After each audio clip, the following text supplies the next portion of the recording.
Assalamu alaikum. My name is Muqsid Aziz and I welcome you to Gohar Publishers. Our motto is redefining the geography of education through digital resources for conceptual learning. And today I am going to teach you Gohar Mathematics for Class 4, Chapter 2, Factors and Multiples, and the topic is Divisibility Rule. तो हम start करते हैं अपना topic divisibility rules. Divisibility rules में हम कुछ ऐसे rules देखेंगे जहाँ पे एक नंबर हमारे पास 2, 3, 5 और 10 से डिवाइड हो सकता है या नहीं हो सकता कंप्लीटली विदाउट रिमाइंडर, वो हमने फाइंड आउट करना है। नंबर्स हमारे पास हैं 2, 3, 5 एंड 10। इनके कुछ रूल्स हैं कि कोई एक नंबर देख के आपको पता लग जाए कि ये 2 से डिवाइड हो सकता है कम्प्लीटली, 3 से डिवाइड हो सकता है कम्प्लीटली, 5 से या 10 से कम्प्लीटली डिवाइड हो सकता है या नहीं, ये सिर्फ देख के हमें पता लग जाए। तो इसके लिए कुछ हमारे पास रूल्स हैं। रूल फॉर द 2 के कौन से नंबर जो 2 से कम्प्लीटली डिवाइड हो जाते हैं वो ऐसे नंबर्स हैं जो एंड करते हैं 0 पर, 2 पर, 4 पे, 6 पे और 8 पे। कोई भी ऐसे नंबर जिनका एंड डिजिट यानी वंस पर जो डिजिट लिखा हो वो 0 हो, 2 हो, 4 हो, 6 हो या 8 हो, वो कम्प्लीटली डिवाइड हो जाते हैं 2 से। For example 56। अब 56 2 से कम्प्लीटली डिवाइड हो जाता है और इसका आंसर आपके पास आएगा 28। ये कम्प्लीटली डिवाइड हो गया। सिर्फ हमने देखा कि ये 6 हैंड पे, तो ये हमें पता लगे 2 से कम्प्लीटली डिवाइड हो जाएगा। इसी तरह अगर कोई नंबर है जैसे 18, तो ये भी 2 पे डिवाइड हो जाएगा क्योंकि एंड पे 8 है, तो इसका आंसर आपको भी पता है 2, 9, 2 × 9 इज़ 18, तो ये भी कम्प्लीटली डिवाइड हो गया है। कोई भी ऐसा नंबर चाहे वो जितने मर्जी डिजिट का नंबर हो, अगर उसके एंड डिजिट पर 0, 2, 4, 6 या 8 आ रहा है तो वो 2 से डिवाइड हो सकता है। फॉर एग्जांपल 250, ये 3 डिजिट है, लेकिन क्योंकि इसके एंड पे 0 है तो ये भी 2 से डिवाइड हो जाता है और आंसर आता है 125।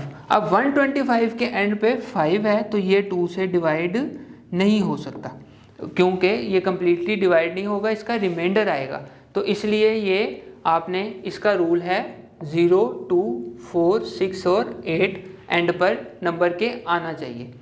इसी तरह हमारे पास 3 पर चेक करने के लिए कि कौन सा नंबर 3 से डिवाइड कम्प्लीटली हो सकता है या नहीं, वो चेक कैसे करेंगे। यहाँ पे एग्जांपल दी है उन्होंने 231 की। अब हमें कैसे पता लगेगा कि ये 3 से हो सकता है कि नहीं।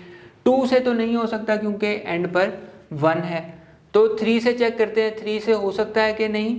आपने इसके जितने भी डिजिट्स हैं उनको आपस में ऐड अप कर लेना है, 2 + 3 + 1, और आंसर आएगा 2 + 3 = 5 एंड +1 6।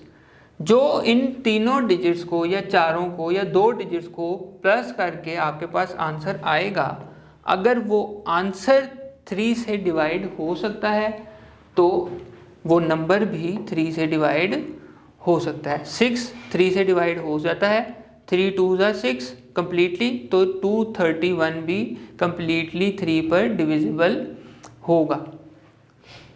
इसी तरह कोई और नंबर अगर हम फॉर एग्जांपल देखते हैं कि हमारे पास है 27, 2 डिजिट नंबर है, ये 3 पे कम्प्लीटली डिवाइड होता है या नहीं, तो इसको कैसे चेक करेंगे। 2 + 7 = 9, और 9 3 पे कम्प्लीटली डिवाइड हो जाता है, तो 27 भी 3 पे कम्प्लीटली डिवाइड हो जाएगा।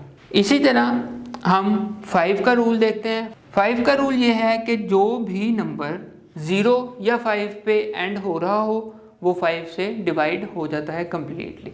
जैसे कि 125 आपके पास लिखा है, 125 के एंड पे क्योंकि 5 है तो ये ना 2 से डिवाइड हो रहा है ना 3 से डिवाइड हो रहा है।